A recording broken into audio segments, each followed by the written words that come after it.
Elijah Isham is one of those designers whose aesthetic and design language can be spotted from a mile away. Just a quick scroll through his portfolio and you will quickly pick up on what I'm talking about. Some designers have a quote-unquote look. Isham, however, has a way of life. He himself speaks to the amount of influence traditional Japanese cutlery has had on his own work. And I'll buy that. I'll buy that 7 days a week. I've had another Isham design knife on this channel before, the Wee Knife Co. Eterna, and I can happily report that I still love the way that knife looks, and I still use it, and I still carry it. Quite a lot. But today we're going to look at a different, yet still kind of the same. We are same, but different, but still same. And much more affordable Isham design knife. And here it is. The Civivi Mckenna, an adorably sized and undeniably Isham designed liner lock front flipper that is as sleek and slim as they come, and as pocketable and easy to carry as a Pilot G2. And before you start hammering away at the keyboard asking me, where can you find a fucking electric ass lime green Mckenna? Well, you can't. I bought a tan one off of Amazon a good long while ago and got sick of the tan scale, so I threw it in a pot of Rit dye, and, Bob's your uncle. This being a Civivi, it can still, however, be had in a plethora of variants and colorways, all of them sporting exposed stainless steel liners sandwiched between some elegantly sculpted and lightly textured G10 scales.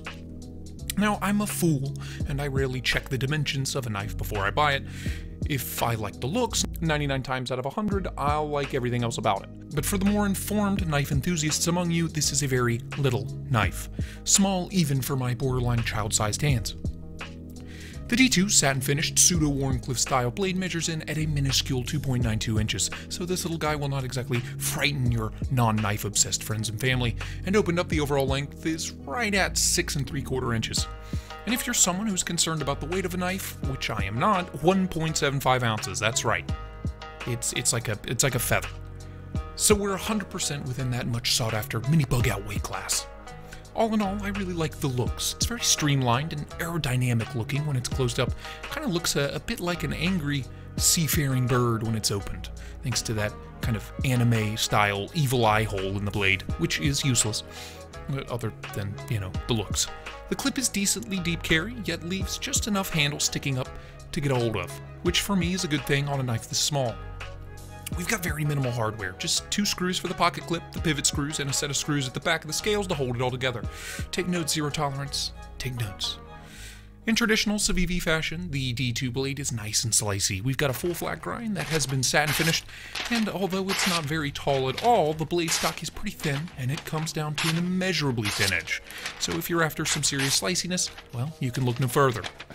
This thing is an absolute laser beam, and handles the most basic of EDC tasks like a champ. In the hands, the size can be an issue, so if you wear anything bigger than a medium to large-sized glove, I'm not sure if this is for you. I have some pretty tiny mitts myself, and I still find my pinky, kind of wants to fall off the back of the scales. And because you don't get a usable finger choil or any kind of choke-up area, you'll kind of get jammed up on these Itsy Bitsy whittle handles. That being said, it is pretty comfortable, for the fingers that can fit, all things considered. I mean, after all, you're not going to be batoning any 2x4s with this thing. And as far as stylish and easy to carry letter openers go, the Ergos are fine. And the action, again, this being a Civivi, no surprise, it does not disappoint. The blade may weigh next to nothing, but the bearings in the D10 are tuned to perfection for a front flipper, so you can 100% get your freaky fidget on with the Mckenna. I am truly mesmerized by how Civivi, in general, can get so close to drop shot action when their blades are almost always wafer thin and light as a feather. How do you do it, Civivi? Tell me your secrets. Just shoot me a DM. I won't tell anybody, except for the 100 or so people that subscribe to this channel. The size can be a hurdle in the action department as well, though. This being a front flipper, it can be a struggle to get all of your digits in just the right place to open it with either the side of your thumb or your index finger.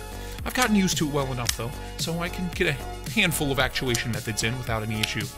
Oh yes, and the price on the Mckenna is a bit out of the ordinary for Civivi. For whatever reason, be it manufacturing costs or I don't know what, the Mckenna will run you $68 US retail for the D2 G10 models. And the black-handled variant with the Damascus blade, yeah, that's pushing the price up to around $90 for a very tiny knife. So all of that being said, where do I stand on the Mckenna? Well, it's tough for me because I love the lines and I love the looks. And we're getting the usual Civivi fit and finish. And we're getting a very light and easy to carry fidget toy with a super slicey pseudo warning blade. So if the price was the usual 49 to 50 bucks, you know, I would have you run out and buy one right now. But if you have to pay nearly $70 for this guy, when you can get the X-Arc for 50, I'd say go get the X-Arc. You get a decent amount more knife for a decent amount less money. But if you're like me and you're a whore for aesthetics over all else, sure, why not? I mean, it's a knife, it cuts, it looks nice, and it's really fun to fidget with. It's your money. Honestly, do what you want. I really don't care. I hope that clears things up. And if it doesn't, sorry. So, until next time, thank you for watching. Bye-bye now.